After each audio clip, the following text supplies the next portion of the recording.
السلام عليكم ورحمة الله وبركاته. الحمد لله رب العالمين والصلاة والسلام على سيد الأنبياء والمرسلين وعلى آله وصحابه أجمعين.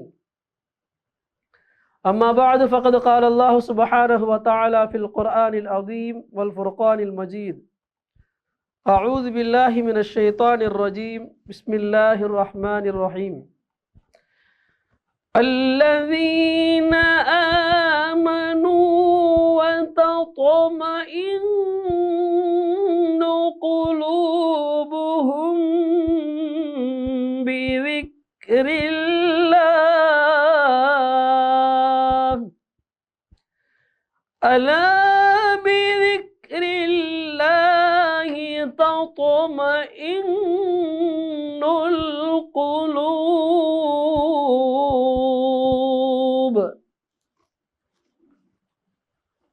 صدق الله العظيم. عن جابر بن عبد الله رضي الله عنه قال قال رسول الله صلى الله عليه وسلم: أفضل الذكر لا إله إلا الله وأفضل الدعاء الحمد لله.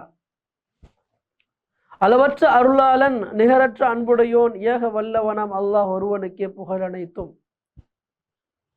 சலாத்தும் சலாமும் நமது உயிரினும் மேலான முஹம்மது ரசூலுல்லாஹ் ஸல்லல்லாஹு அலைஹி வஸல்லம் அவர்கள் மீதும், அன்னாரை முழுமையாக பின்பற்றிய உத்தம சஹாபாக்கள், தாபிஈன்கள், தபா தாபிஈன்கள், நாதாக்கள், நல்லோர்கள், குறிப்பாக உலகெங்கிலும் இருந்து புனிதமான இந்த ரமலானில் இந்த காணொலியை காணுகின்ற நம் அனைவர்கள் மீதும் அல்லாஹுடைய அருளும் அன்பும் என்றென்றும் நிறைவாக உண்டாவதாக. ஆமீன். கண்ணியத்திற்கும் பெரும் மதிப்பிற்கும் உரிய அல்லாஹ்வின் நல்லடியார்களே, குழப்பங்களும் சோதனைகளும் நிறைந்திருக்கின்ற இந்த காலத்தில் ஒரு மனிதன் தேடுவது என்னவென்று சொன்னால் மனோ அமைதி, மன நிம்மதியை இவ்வுலகம் தேடுகிறது. இவ்வுலகத்தில் பலவிதமான பிரச்சனைகளும் சோதனைகளும் ஏற்பட்டாலும் மனிதனுடைய சிந்தனை எல்லாம் எனக்கு அமைதி வேண்டும், சந்தோஷம் வேண்டும் என்றுதான் ஒவ்வொரு மனிதனும் எண்ணிக்கொண்டிருக்கிறான். உண்மையிலேயே மன அமைதியும் மன சந்தோஷமும் எங்கு கிடைக்கிறது என்பதை அல்லாஹ் அறிமுகப்படுத்துகின்ற பொழுது அல்லாஹ் சொல்லுவான், என்னுடைய வல்லமைகளை, என்னுடைய பரிசுத்தத்தை வெளிப்படுத்தக்கூடிய வார்த்தைகளை நீங்கள் பயன்படுத்துகின்ற பொழுது உங்களுக்கு மன அமைதி கிடைக்கும். என்னை நீங்கள் நினைக்கின்ற பொழுது உங்களுக்கு மன அமைதி கிடைக்கும். அதைத்தான் அல்லாஹு தாலா சூரத் ராதுடைய 28வது வசனத்தில் குறிப்பிடுகிறான். அல்லதீன ஆமனு வதத்மஇன்னு குலூபுஹும் பிதிக்ரில்லாஹ். ஈமான் கொண்டவர்கள், அவர்களுடைய உள்ளம் இருக்கின்றதே அல்லாஹ்வுடைய நினைவால் அமைதி பெறும், நிம்மதி பெறும். பிறகு அல்லாஹ் சொல்லுவான், அலா பிதிக்ரில்லாஹ் தத்மஇன்னுல் குலூப். அறிந்து கொள்ளுங்கள், அல்லாஹ்வை நீங்கள் நினைவு கூறுகின்ற பொழுது, அல்லாஹ்வை திக்ர் செய்கின்ற பொழுது உங்களுடைய உள்ளங்கள் எல்லாம் அமைதி பெறும், நிம்மதி பெறும். அதில் கிடைக்கின்ற சந்தோஷம், அதன் மூலமாக கிடைக்கின்ற மன அமைதி உலகத்தில் எத்தனை பெரிய கோடி கோடியான சொத்துக்களை கொட்டி கொடுத்தாலும் கிடைக்காது. அப்படிப்பட்ட மன அமைதியை அல்லாஹ் தாலா சொல்வான், என்னை நீங்கள் நினைப்பதில் நான் வைத்திருக்கிறேன் என்பதாக அல்லாஹ் தாலா குறிப்பிடுகிறான். இதை மற்றொரு இடத்தில் அல்லாஹ் தாலா இவ்வாறு சொல்லுவான். சூரத்துல் அஹ்ஸாபிலே மிக அற்புதமாக சொல்வான், யா அய்யுஹல்லதீன ஆமனு ذ்குருல்லாஹ ذிக்ரன் கஸீரா. ஈமான் கொண்டவர்களே, அல்லாஹ்வை நீங்கள் அதிகமாக திக்ர் செய்யுங்கள், அதிகமாக நினையுங்கள். வஸப்பிஹூஹு புக்ரத்தன் வஅஸீலா. இன்னும் காலையிலும் மாலையிலும் நீங்கள் அவனை திக்ர் செய்யுங்கள் என்பதாக அல்லாஹ் தஆலா குறிப்பிடுகிறான். மேலும் அல்லாஹ் தஆலா குறிப்பிடுகிறான், ஹுவல்லதீ யுஸல்லி அலைக்கும் வ மலாயிகத்துஹு லியுக்ரிஜக்கும் மினல்-ظுலுமாத்தி இலன்-நூர் வ கான பில் முஃமினீன ரஹீமா.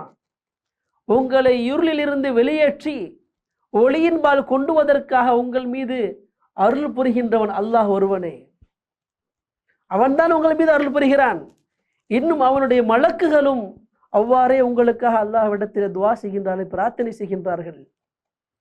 வகான பில் முஃமினீன ரஹீமா, அவன் முஃமின்களிடம் மிக்க இரக்கம் உள்ளவனாக இருந்து கொண்டிருக்கிறான் என்பதாக அல்லாஹ் தஆலா குறிப்பிடுகிறான். கண்ணியமிக்க அல்லாஹ்வுடையார்களே, இப்படி அல்லாஹ் தஆலா திக்ரை பற்றி சொல்லிவிட்டு வருகின்ற பொழுது அதன் இறுதியில் அல்லாஹ் சொல்லுவான், தஹிய்யத்துஹும் யௌம யல்கௌனஹு ஸலாம் வ அஅத்த லஹும் அஜ்ரன் கரீமா. நாளை மறுமையிலே அல்லாஹ் தஆலா கூலி கொடுக்கின்ற பொழுது மலக்குமார்கள் அவர்களை சந்திப்பார்கள். சந்திக்கின்ற பொழுது அந்த மக்களுக்கு உயர்ந்த சலாம் என்னும் சாந்தி உண்டாகட்டும் என்ற அந்த வார்த்தையை கொண்டு அவர்களுக்கு கண்ணியம் கொடுப்பார்கள். அவர்களுக்கு வழங்கப்படுகின்ற ஒரு வெகுமதி சமாதானம், அல்லாஹ்வின் புறத்திலிருந்து வழங்கப்படுகின்ற ஒரு அற்புதமான ஒரு கிஃப்ட் என்னவென்று சொன்னால், உங்களுக்கு அமைதி உண்டாகட்டும், உங்கள் மீது சாந்தி உண்டாகட்டும், உங்கள் மீது அல்லாஹ்வுடைய அருள் உண்டாகட்டும் என்று மலக்குமார்கள் துஆ செய்வார்கள். அப்படிப்பட்ட ஒரு மிகப்பெரும் ஹதியாவை, கிஃப்டை மலக்குமார் நாளை மறுமையில வழங்குவார் என்பதாக அல்லாஹ் தஆலா குறிப்பிடுகிறான். கண்ணியமிக்க அல்லாஹ்வுடையார்களே, இதுவெல்லாம் யார் அல்லாஹ்வை அதிகமாக திக்ர் செய்வார்களோ அவர்களுக்கு அல்லாஹ் வழங்கிய மிகப்பெரும் ஒரு கூலி. அதைத்தான் அந்த வசனத்தை இறுதி அல்லாஹ் சொல்வான், வஅஅத்த லஹும் அஜ்ரன் கரீமா. எவ்வளவு அழகான ஒரு சங்கிமிக்க ஒரு கண்ணியமான ஒரு கூலி அல்லாஹ் தஆலா தயார் செய்து வைத்திருக்கிறான் என்பதை நாம் பார்க்கிறேன்.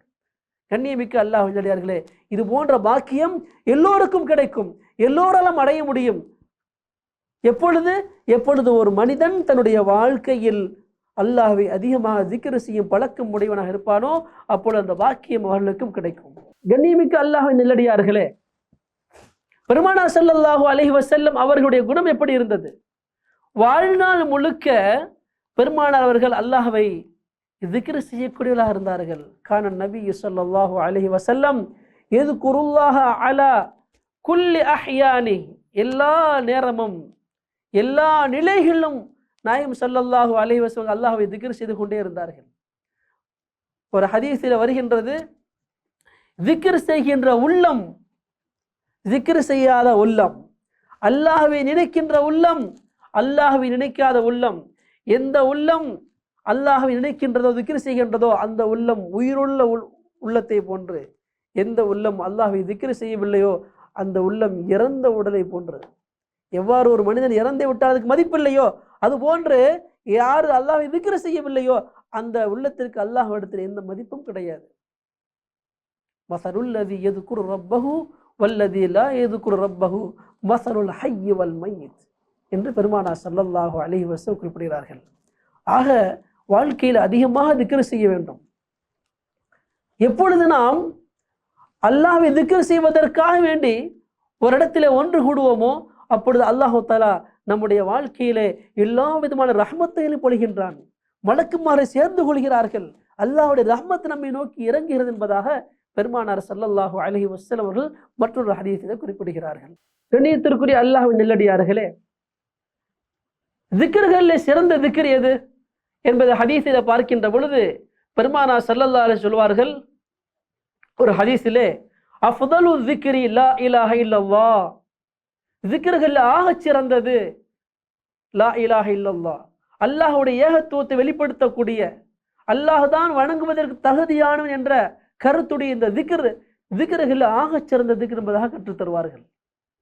மற்றொரு சந்தர்ப்பத்திலே ஒருமுறை பெருமானார் ஸல்லல்லாஹு அலைஹி வஸல்லம் அவர்கள் கைபருடைய யுத்தத்திற்கு செல்கின்ற பொழுது மலை பகுதிகளை கடந்து செல்வார்கள். இந்த ஹதீஸை அறிவிக்கின்ற அபூ மூஸா அஷ்அரி ரலியல்லாஹு அன்ஹு சொல்கிறார்கள், நாங்கள் மலைப்பகுதிகளை ஏறி செல்கின்ற பொழுது அல்லாஹு அக்பர் என்ற உரத்த குரலில் சஹாபாக்கள் சொல்வார்கள். உடனே பெருமானார் ஸல்லல்லாஹு அலைஹி சொன்னார்கள், தோழர்களே, நீங்கள் சொல்லுகின்றவைகளை அல்லாஹ் தஆலா கேட்கின்றான், உங்களை அல்லாஹ் தஆலா பார்க்கின்றான்.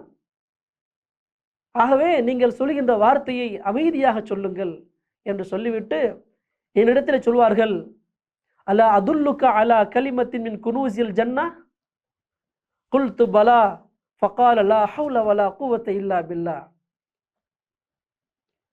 உங்களுக்கு நான் சொர்க்கத்தினுடைய கருவூலங்களிலிருந்து ஒன்றை கற்றுத்தரவா, சொர்க்கத்துடைய பொக்கிஷங்கள் ஒன்றை சொல்லித்தரவா என்று கேட்டுவிட்டு சொல்வார்கள், லா ஹவ்ல வலா குவத்த இல்லா பில்லாஹ் என்ற வார்த்தையை சொல்லுங்கள். இந்த வார்த்தை இருக்கின்றதே அல்லாஹ்விற்கு மிக பிடித்தமான வார்த்தை. இதனால் அல்லாஹ் தாலா எண்ணற்ற பலன்களை வைத்திருக்கிறான் என்பதாக பெருமானார் ஸல்லல்லாஹு அலைஹி வஸல்லம் அவர்கள் சஹாபாக்கள் இந்த வார்த்தையை கற்றுக் கொடுப்பார்கள். பாவங்களிலிருந்து தப்பிப்பதற்கும் நன்மைகள் செய்வதற்கு சக்தி பெறுவதற்கும் அல்லாஹ்வை தவிர யாரும் உதவி செய்ய முடியாது என்ற அர்த்தமுடைய அழகான இந்த தஸ்பீஹை அதிகமாக ஓத வேண்டும். கண்ணியத்திற்குரியவர்களே, இறுதியாக ஒரு ஹதீஸ் சொல்லி முடிகின்றேன். நாளை மறுமையிலே சொர்க்கத்திற்கு நுழைந்த பிறகு எந்த கவலையும் இருக்காது. சொர்க்கத்தின் இன்பத்திலே மூழ்கி போயிருப்பார்கள். ஆனால் ஒரே ஒரு கவலை மட்டும் இருக்கும். என்ன கவலை தெரியுமா? ஒரு சொர்க்கத்துடைய இன்பங்கள் எல்லாம் பார்த்த பிறகு சொல்வார்களாம், உலகத்தில் எத்தனையோ நேரங்கள் அல்லாஹ்வை திக்ர் செய்யாமல் கழிந்து விட்டதே, அல்லாஹ்வை நினைக்காமல் கழித்து விட்டமே, அந்த நேரங்களும் திக்ரில் கழித்திருந்தால் எவ்வளவு பெரிய பாக்கியங்கள் கிடைத்திருக்கும் என்பதாக நாளை சொர்க்கத்திலே சொர்க்கவாசிகள் கை சேரப்படுவார்கள், கவலைப்படுவார் என்பதாக பெருமானார் ஸல்லல்லாஹு அலைஹி வஸல்லம் சொல்கிறார்கள். ஆக கண்ணியமிக்க அல்லாஹ்வின் அடியார்களே, நம்முடைய வாழ்க்கையிலே ஜிக்ரை அதிகம் செய்ய வேண்டும். அப்படி செய்கின்ற பொழுது அல்லாஹ்வுடைய அருளும் அன்பும் நமக்கு நிறைய கிடைக்கும் என்பதிலே எவ்வித சந்தேகம் கிடையாது. வல்ல ரஹ்மான் இந்த புனிதமான ரமலானில் அல்லாஹ்வை அதிகம் திக்ர் செய்து அல்லாஹ்வுடைய அருளையும் அன்பை பெறுகின்ற பாக்கியத்தை நம் அனைவருக்கும் நசீபாக்குவானாக. ஆமீன். வாஹிர் தஅவானா அல்ஹம்துலில்லாஹி ரப்பில் ஆலமீன். அஸ்ஸலாமு அலைக்கும் வரஹ்மத்துல்லாஹி வபரகாத்துஹு.